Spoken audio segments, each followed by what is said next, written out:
This was a planned baby and I'm absolutely devastated. Me and my husband met in college and have been married for 6 years now. We have one son who is now 4 years old. I know some people are gonna wonder, but yes, we did discuss our moral/political views before even getting engaged, and we're both pro-choice. When we were 21 and 20 we made a stupid mistake that ended in a pregnancy. We were both flat broke and not at all ready for kids. I decided to terminate and he fully agreed with and supported me. He loves our son so much and is an amazing father. He confided in me that he loved the idea of having a daughter as well. Luckily we're in a good financial place, so I agreed and we started trying for a second baby. We conceived fairly quickly and were overjoyed. We also soon discovered that we're having a girl. My husband was so excited.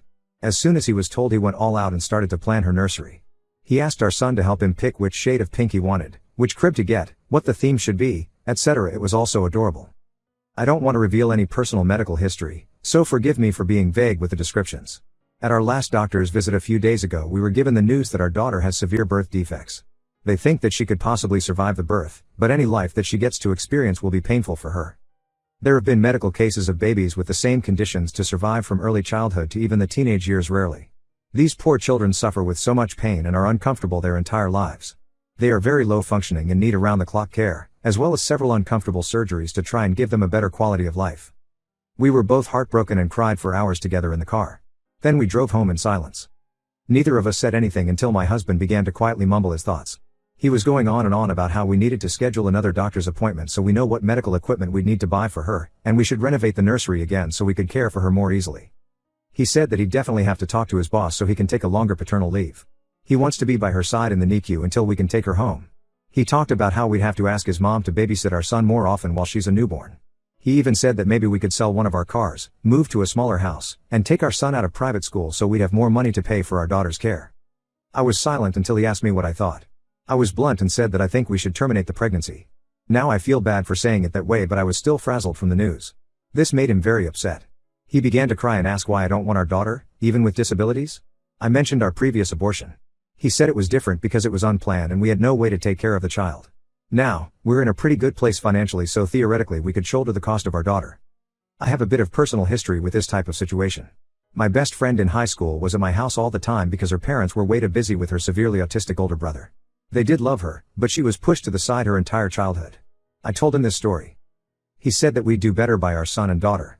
My best friend's parents were stupid for having a second kid after they already had a disabled one. He then seemed hopeful for a minute and asked if I was just afraid. He promised that he'd be by my side the whole time and we could do this together. I told him it's not about fear. Our daughter will be in pain constantly if she's born alive. It would be a short and painful life for her. I love this baby so much already, I don't want her to suffer like that. He began to yell that even if she doesn't live long we could still pour our hearts and souls into making her life as fulfilling as possible. I didn't respond and he stormed inside.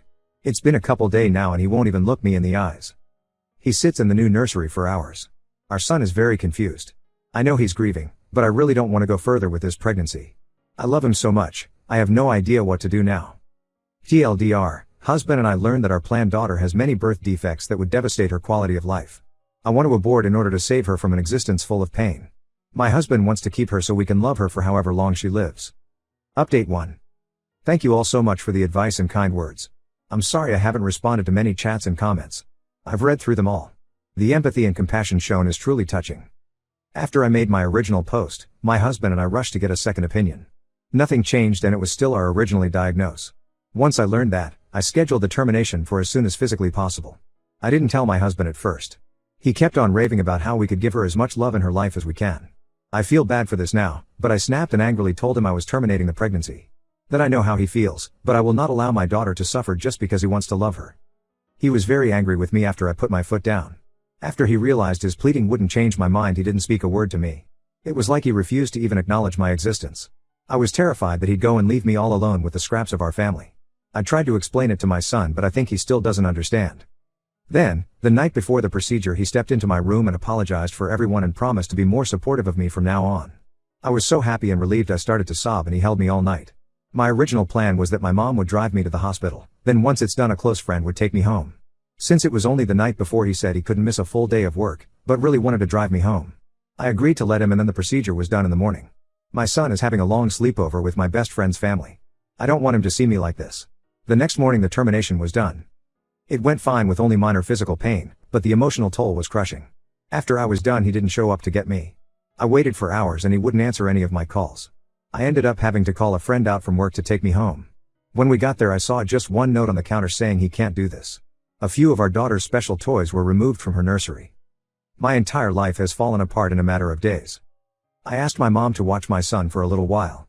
I still can't contact my husband. Everything feels so pointless. There has been no update since, and the only thing we can do is hope for the best for Op. Story 2. Ida for skipping my friend's birthday without warning because his GF calls me the typical girl best friend? Hi. Ida did not let me update my post, so someone pointed me in this direction. I hope I am not breaking any rules. Miles and I have known each other since we were 2 because our parents are best friends. Now I would not say Miles is my best friend. He is a good friend and we do hang out on occasion but see each other on all major holidays because of our parents. We are in our early 20s. The problem started because of a dumb childhood memory. When we were 8, we had a wedding play on school aftercare. I played the bride and Miles the groom. It was a play. With horrible songs and uncoordinated kids. Our parents made pictures and videos of that. And we each have one picture on our family picture walls. Miles is dating Lindy. They met 3 years ago and started dating last year. Lindy does not like me. So every time we coincide at a celebration, she makes a comment about me being the typical girl best friend. She one time said that I secretly wanted to sleep with Miles. I have no clue where she got that impression from. Miles and I have different friend groups and schedules. Besides the monthly catch-up over food, we didn't really meet that much. Things got worse when Lindy saw the wedding play picture. The comments just got more. She even started DMing me on Instagram saying she knew what game I was playing. I talked to Miles once about this, and he told me to give her time. So his birthday was on Saturday and I was invited.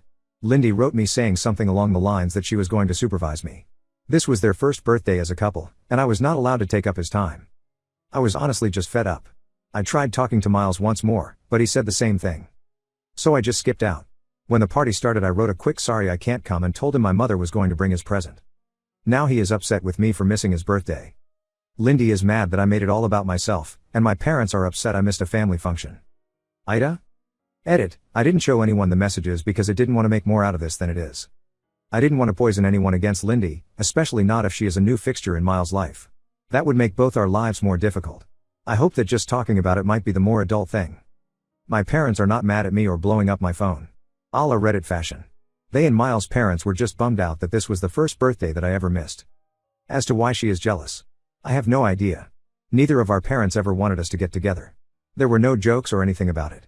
I think they also never would want that. The wedding play picture is in the living rooms because they love the picture and it was our first play. Update. I will update you in the first part and clarify some things later. After my post, I talked to Miles.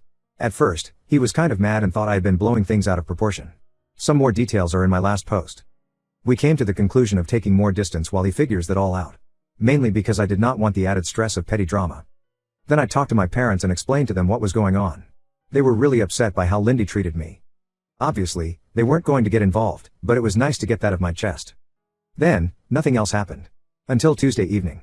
Wednesday was a holiday, so some of my friends took the opportunity to go to an Irish pub to do karaoke. At some point, my best friend and I went to pee and touch up our makeup. Then Lindy and some of her friends walked in and kind of cornered us. It wasn't pretty. They stared loudly talking about man-stealing bitches and how some women were just born to be homewreckers. And imagine being pathetic enough to pretend to be a guy's friend to fuck him and how pick-me's are the worst. They kept kind of edging us physically into the part where the hand dryers were while pretending we were not there. Until my best friend had enough and just pushed through them while puling me behind her. We were almost at our table when Lindy went right behind me and pulled my hair, so that I fell backward onto like a metallic piece where you were supposed to put your feet on. It hurt so bad that I started to see white. And then a girl next to Lindy poured beer on me. I cannot really tell you what happened, but there was a scuffle, and someone dropped one of those heavy pint glasses on my head. The Lindys were taken away by police and I was taken to the hospital. My parents were furious, as were Miles' parents. They both came to the hospital. I was severely concussed, my nose was fractured, and the worst thing is that I have a hairline fracture in my back. I stayed in the hospital till yesterday morning. Miles did try calling me a bunch. According to my parents, they told him not to visit me right now. I did get an official notice saying that apparently there was now a legal case open against Lindy and one other girl for not only assault but also public disturbance in the bar. So now I'll have to deal with all that legally. I finally talked to Miles. And long story short, those of you saying Lindy was isolating him was a sign that an abusive relationship was right. He told me all the things she said to him to make him feel awful. She would freak out about anything in her life and take that out on him. She would scratch him and bite him when she was mad. Our talk ended with both of us crying and apologizing. We will be closer again. At least we can talk about these things more often. He broke up with her and is hiding at my parents' house. So that is it for now.